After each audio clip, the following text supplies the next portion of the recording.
Talking about race disparity doesn't mean that I didn't make a few mistakes or missteps. Rather, my few mistakes and missteps just weren't the falsehoods many were told to the public. It's funny, I'm off script here, but I have to say that going to the University of Pennsylvania, Georgetown, and Harvard, we didn't get a course on how to deal with a corrupt deputy. There was no textbook that said this is what you do when your government turns on you and tries to set you up for something you didn't do.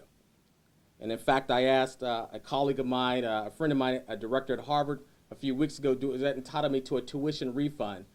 Where she promptly replied, no, it doesn't, but you have a duty to tell that story so it never happens again. And she's right, and I intend to do so. I'm glad that the auditor found that not a single penny was taken improperly by the African American treasurer to dispel that awful stereotype, and that the only issue that was found was that I failed to sign a travel form approving myself to travel. It's bizarre, but I had to take that hit. We all know that that was not the perception given to the public. We can't pretend that the experiences that happened to me didn't happen.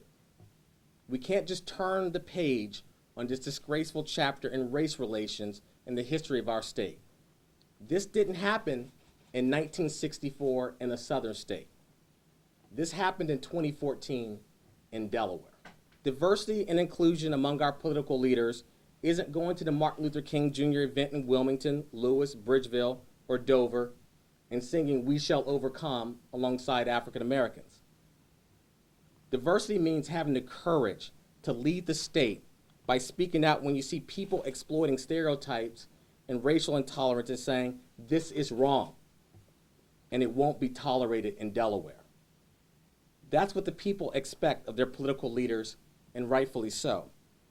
Diversity means having the courage to allow people who are different from you to sit at the table and share ideas that you may oppose, but not to seek to destroy their lives because they see the world in a different way.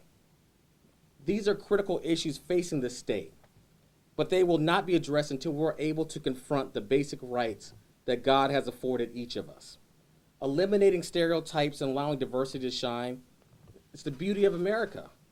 Cultural diversity allowed this great nation to emerge as a beacon of hope for so many. We must never allow political leaders or those with an agenda to lead the people of this state down this dark and divisive road again. Hashtag never again.